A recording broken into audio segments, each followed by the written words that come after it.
যারা সিএ নিয়ে উদ্বিগ্ন, যাদের মনে বিভিন্ন রকম প্রশ্ন আছে, কোথায় হবে সিএ ক্যাম্প, কোথায় যাব, কোথায় যোগাযোগ করা যাবে, এরকম চিন্তা আবার কারোর মনে, তাই তো সিএতে আবেদন করব কিনা, এরকম প্রশ্ন, বিভিন্ন প্রশ্ন যাদের মনে, আজকের ভিডিও তাদের জন্য।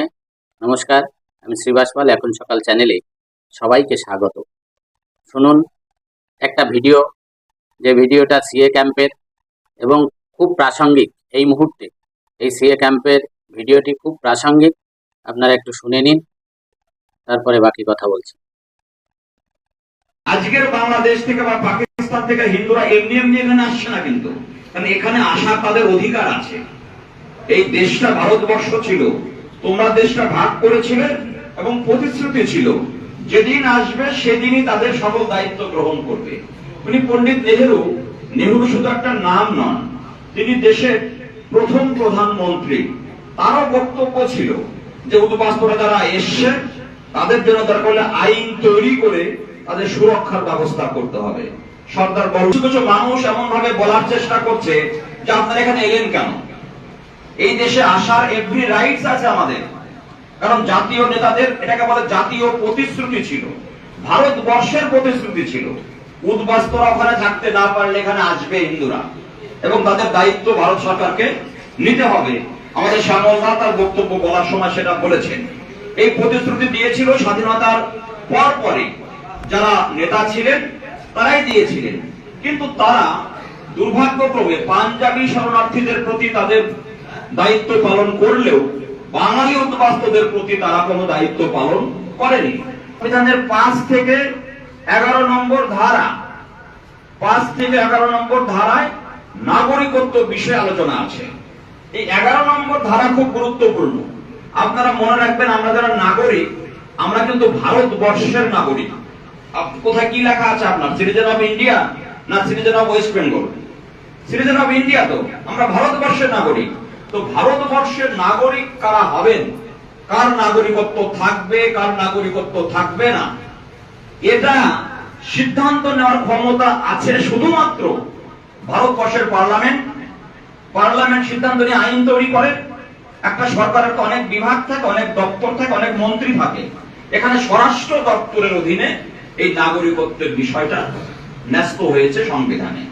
তাহলে যে যারা 48 সালের 19শে জুলাইয়ের আগে এসেছেন সেই মানুষরা অটোমেটিক্যালি ভারতবর্ষের নাগরিক, এখানে কোনো কন্ডিশন ছিল না।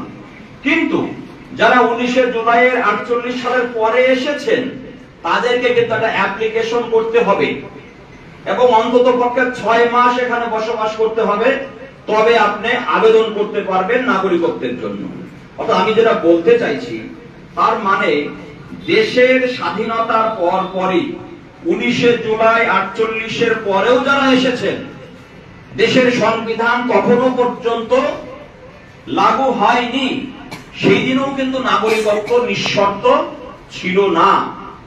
সেদিনও কন্ডিশন ছিল, আপনাকে 6 মাস থাকতে হবে, আবেদন করবেন, তারপর নাগরিকত্ব পাবেন। আমার কথা না, এটা আম্বেদকর যে সংবিধান লিখেছে তার চ্যাপ্টার 2 6 বি তার পয়েন্ট 2 তে এই বিষয়টা আলোচনা করা আছে। বাপি গোস্বামী আছে, শিখা চ্যাটার্জি আছে, এরা তো উচ্চ কাস্টের মানুষ। লোয়ার কাস্টের হিন্দুরা খালি উচ্চ কাস্টের হিন্দুদের প্রতি, সবাই নয়, এক শ্রেণীর, তাদের সাংঘাতিক রাগ, ক্ষোভ, বিষোদ্গার আছে। কিন্তু কেন? আপনাকে মনে রাখতে হবে, এটা আমাদের জাতিভেদ প্রথা যে কারণেই হোক না কেন, ব্রাহ্মণরা মানে শিক্ষিত, তারা লেখাপড়াটা বেশি জানে, আগের থেকে যারা পুরুষানুক্রমে লেখাপড়া শিখেছে, তারা এখানে আসার পর দেশের আইনটা জেনেছে, ওখান থেকে উদ্বাস্তুরা এসেছে, তারা কিন্তু নাগরিকত্ব আইন মেনে ফর্ম ফিল আপ করে বেশিরভাগ ব্রাহ্মণ কায়স্থরা নাগরিকত্বটা পেয়েছে। আর লোয়ার কাস্ট হিন্দুরা যারা মতোয়ার, নমশূদ্র, রাজবংশী যাই বলেন না কেন, এদের যেহেতু শিক্ষা দীক্ষা কম, তারা কিন্তু এই কাজটা করেনি। তারা কিন্তু, তাহলে আপনি যে কাজটা করলেন না আপনার অজ্ঞানতার জন্য, আপনি শুধু শুধু উঁচু কাস্টের লোকেদের দোষারোপ করে লাভটা কি? আপনার আর কি? নিজের অবস্থাটাকে বুঝতে হবে তো আপনি। আজকের দিনেও জানেন যে কয়জন মানুষ নাগরিকত্ব কার্ড পেয়েছে তারা বেশিরভাগই উচ্চ কাস্টের মানুষ।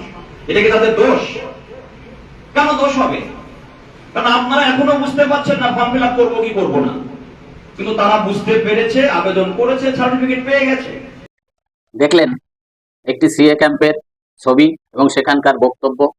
প্রত্যেকের মনে এসআইআর আর সিএ নিয়ে যে জিজ্ঞাস্য, এরকম ক্যাম্পে তার উত্তর আপনারা পেয়ে যাবেন। এরকম ক্যাম্প প্রতিটি জেলায় জেলায় হচ্ছে, তাই এই ক্যাম্পে আপনারা যে যোগাযোগ করতে পারেন।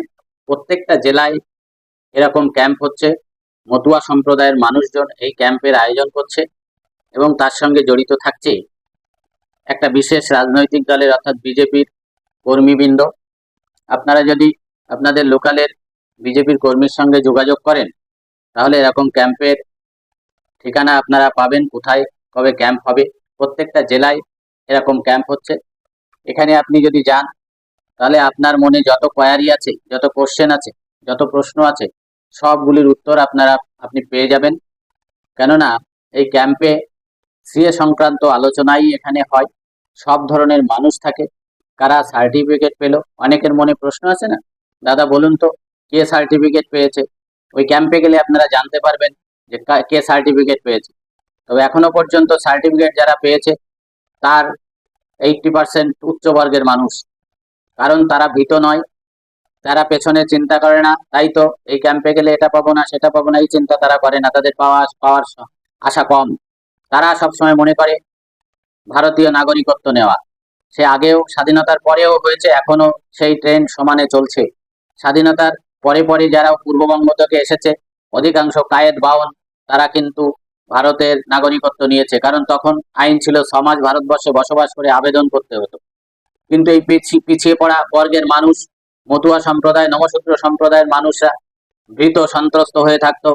মনে করতো আমরা ভারতবর্ষে এসেছি, আমরা নাগরিক হয়ে গেছি। তা নয়, অন্তত আবেদন না করে আর নাগরিকত্ব হওয়া যায় না। সে তখনও এই নিয়ম ছিল, এখনো সেই নিয়ম। এখন আরো নিয়মটা আপনাদের জন্য অনেক শিথিল করেছে। 2014 সাল পর্যন্ত দিয়েছে। তখন 1971 সালের মধ্যে যারা আসছিল তাদেরই ছিল। তারপরে এসে অনেক, সে 2004 সাল পর্যন্ত হলো। তখনও যারা আবেদন করেছে তারা নাগরিকত্ব পেয়েছে, এখনো যারা আবেদন করছে তারা নাগরিকত্ব পাবে। তাই আপনারা এই সিএ ক্যাম্পে যান, যে আপনাদের মনে যে যে প্রশ্ন আছে, যে যে চিন্তা ভাবনা আছে, সবটা আপনারা দূর করে আসুন। আবেদন করুন আর না করুন, অন্তত জানতে কোনো আপত্তি নেই। অন্তত সেই জানার উদ্দেশ্যে একবার এই ধরনের ক্যাম্পে যাবেন। এটা আমি বললাম এই বিশেষ করে বাংলাদেশ থেকে উদ্বাস্তু হিন্দু মতুয়া সম্প্রদায়ের মানুষের যদি কাজে লাগে, সেই জন্যে। ভালো থাকুন, সুস্থ থাকুন। ধন্যবাদ সবাইকে।